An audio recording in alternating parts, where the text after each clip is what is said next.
जय श्री राम दोस्तों, स्वागत है आप सभी का सनातन धर्म यात्रा में। दोस्तों, आज का विषय बहुत ही महत्वपूर्ण है। कृपया वीडियो को ज़्यादा से ज़्यादा शेयर कर दीजिए ताकि ये जानकारी अधिकतम लोगों तक पहुंच सके। दोस्तों, जैसा कि आप सभी ने शीर्षक देख लिया है कि ब्राह्मण, क्षत्रिय, वैश्य व शूद्र कौन है, आज हम श्रीमद् भागवत गीता से यह समझने का प्रयास करेंगे कि ये वर्ण व्यवस्था किस रूप में कर्म करती है और क्या अर्थ होता है ब्राह्मण, क्षत्रिय, वैश्य व शूद्र का। साथ ही हम ये भी समझने का प्रयास करेंगे कि क्या वर्ण परिवर्तन हो सकता है और इन वर्णों के व्यक्तियों के क्या क्या गुण कर्म होते हैं।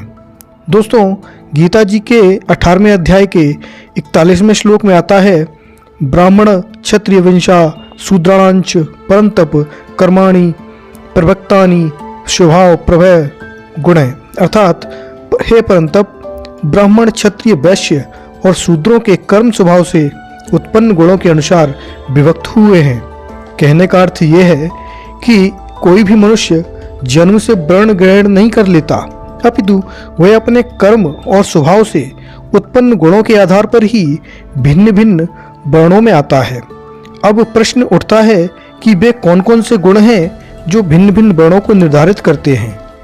तो इसी अध्याय का 42वां श्लोक देखिए, समो दमस्तप शौचम क्षंतिराजर्वमेव चा ज्ञानम विज्ञानम मस्तिष्क ब्रह्म कर्म स्ववाजनम।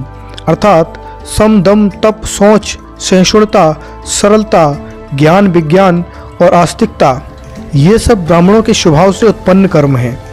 ये सब तो ब्राह्मण के कर्म हो गए। अब क्षत्रिय के कर्म क्या हैं?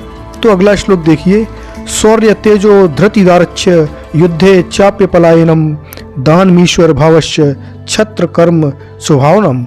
अर्थात शौर्य, तेज, धृति, दक्षता, युद्ध में पीठ नहीं दिखाना, दान, लोक, नेतृत्वता, ये सभी क्षत्रियों के स्वाभाविक कर्म हैं।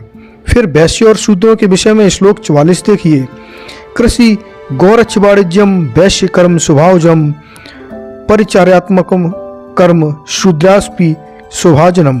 अर्थात कृषि, गौरक्षा, व्यापार आदि वैश्यों के स्वाभाविक कर्म हैं। दूसरों की परिचर्या रूप कर्म यानी सेवा करना शूद्रों के लिए स्वाभाविक कर्म है।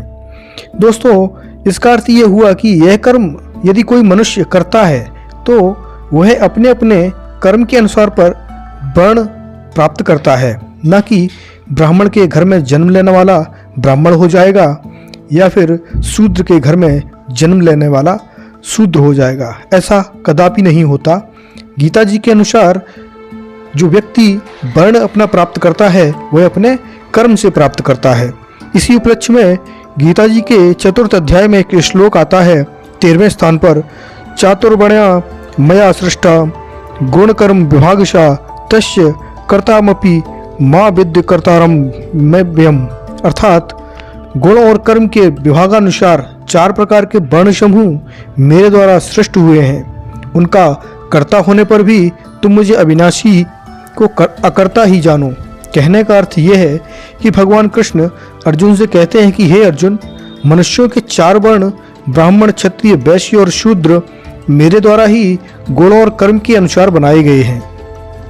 यानी कि यदि गुण और कर्म बदल जाएं तो वर्ण परिवर्तन हो सकता है। कोई भी व्यक्ति अपने गुण कर्म से किसी भी वर्ण को प्राप्त कर सकता है। ब्राह्मण के घर में पैदा होने वाला ब्राह्मण ही होगा ऐसा आवश्यक नहीं है, या फिर शूद्र के घर में पैदा होने वाला बालक शूद्र ही होगा यह भी आवश्यक नहीं है। ब्राह्मण या शूद्र के घर में जन्म लेने वाला कोई भी बालक अपने गुण के अनुसार किसी भी वर्ण को प्राप्त कर सकता है। दोस्तों, यह जानकारी आपको कैसी लगी कृपया कमेंट में अवश्य बताइए। बने रहिए सनातन धर्म यात्रा के साथ और लेते रहिए रोचक एवं धार्मिक जानकारियाँ प्रमाणों के साथ। धन्यवाद। जय श्री राम।